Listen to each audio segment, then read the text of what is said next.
Sunny D, bottling sunshine since 1964. Why are pets everywhere feeling good and looking great? They're all getting pedicures. Pedicure is the painless and easy way to care for your pet's nails. But unfortunately, the nail clipper has injured a countless number of pets. Inside the nail, there is sensitive blood-filled tissue called the quick, as many of us have experienced. Cuts are blind and inaccurate, causing injury. Even when the quick is not cut, the pressure from the blades pinch down on the sensitive nerves, causing sharp pain. Clippers split and crush the nail, leaving it jagged and rough. Filing is the natural and correct way to trim an animal's nails. Gentle filing is totally painless and removes enamel in paper-thin increments. Removal in thin layers is the key to what makes giving a pedicure so controllable and safe. Pedicure shapes the nail to a smooth and rounded finish, and you get the nails much shorter. Sharp overgrowth develops quickly, but in just seconds, those sharp edges are gone. That's why pet parents are feeling just as good as their pets. No more painful scratches, and the hardwood floors and furniture stay looking new. The specially designed rotary tool and the innovative pedicure guard make it so easy, safe, and mess-free. Giving pedicures is fun and gives you confidence. Because when you're confident, your pet is calm. And that's what we're all about in veterinary medicine, is alleviating pain and making the life of the pet better. We think this will be a great addition to our practice.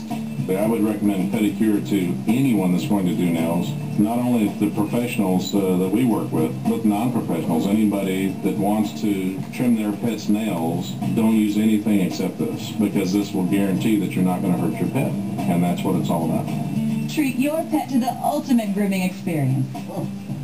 Completely eliminate the fear of hurting your pet while providing your pet the secret that the groomers are raving about. Not available in stores, call 1-800-617-1895. That's 1-800-617-1895.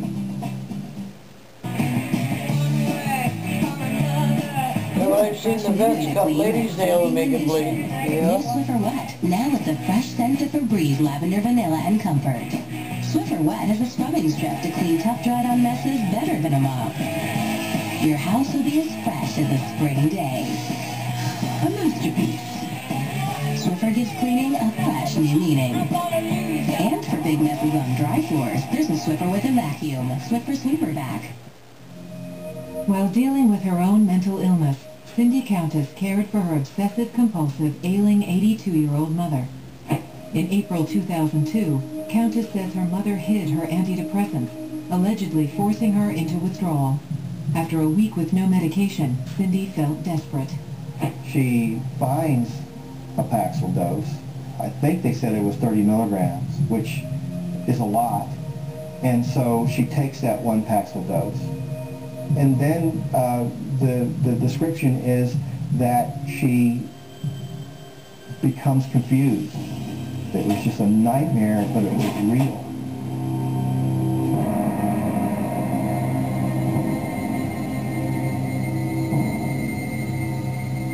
Later in the evening, Countess made her mother dinner and put her to bed. According to court testimony, Cindy then poured herself 2 mixed drinks to relax. Was it drink? I had been sitting at the computer and I had to go to the restroom, and my mother had to go, obviously, at about the same time, but somehow or another, while we were in the bathroom, for some reason, she slapped me. She remembers Mama striking her, but she doesn't remember over what. She said possibly Mom got upset with her for putting the toilet paper in a certain place and not where she wanted it. Cindy had come in and had gotten frustrated because her mother was also yelling and agitated. She was a demented, agitated, scared human being who didn't know what she was doing. Cindy did perhaps overreact when our mother slapped her, and then it just went worse from there. I believe she, in essence, did snap. We wind up, the two of us are taking turns grabbing things to kind of flog one another with. Her mom had fallen to the ground with her head by the sink and her feet towards the toilet, and when her mother had gone down, Cindy did stomp on her, and the imprint of her shoes was on her mother.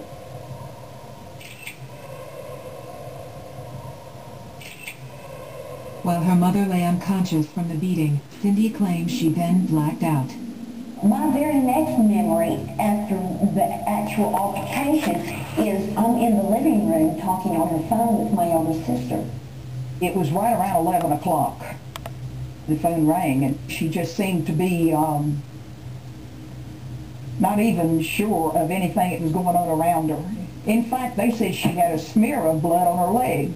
She has no idea how it got there. Norma pleaded with her sister to get help from a nearby relative.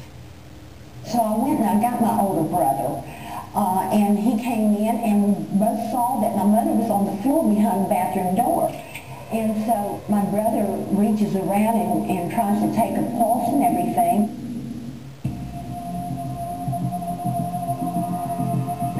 The police arrived soon after to find Edna Dooley dead on the bathroom floor.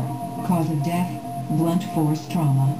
The autopsy showed significant severe injuries to Edna Dooley, to her ear, her head. The photos show that it was a pretty awful death. Several witnesses reported that Cindy appeared to be intoxicated. The Countess denied she drank alcohol and says she never took a breathalyzer. I had mistakenly told a couple of detectives that I had made a mixed drink or so. I had poured those out. I never drank those drinks. Cindy Countess had been drinking, and so to this date, she doesn't remember what she did. A month after the incident, police charged 49-year-old Cindy Countess with first-degree murder of her 82-year-old mother, Edna Dooley.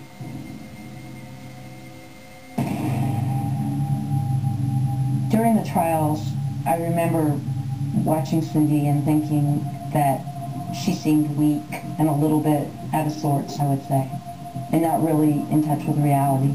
Definitely depressed, kind of like she lost her way, like all this that happened in her life was pretty much over. During the 4-day trial, the defense argued that Countess had worked hard to take care of her mother and that Cindy suffered from involuntary intoxication due to the Paxil. Well, involuntary intoxication, in Virginia anyways, relies upon the fact that a person is being prescribed a medication by their physician. They take the medication as prescribed. And in the process of taking the medication as prescribed, the medication impairs them to a degree to where it causes them to do something they wouldn't normally do. So the doubt in this case was, yeah, this medicine can do things and cause a person to do things they wouldn't normally do. But the other doubt was she wasn't following her physician's instructions. When Cindy took the stand, the prosecution asked if she had taken her medication in the manner that her physician prescribed. She was in tears, and she would tell the prosecuting attorney that she didn't remember, she didn't know, she didn't remember when she would ask her all these questions, trying to pin her down to what time of day you gave medicine, what time you took medicine, things like that. Cindy, she couldn't remember all those things. Cindy had no business, in her mental state, she had no business being called up to testify. She damaged her own self by having to testify. It was hard for my attorney, it was hard for me to be able to find the right words to describe just exactly what did happen to me. Countess maintained she did not intentionally hurt her mother and believed she was innocent. But her tearful testimony did not resonate with the judge. The prosecution argued that Countess had not taken her medication properly and that she had been drinking that night and killed her mother in a blind rage.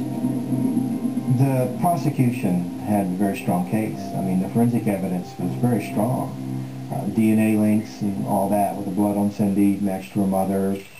The markings on Edna Dooley's face, I think, were like the treads of the tennis shoes, and that's how they were able to match up.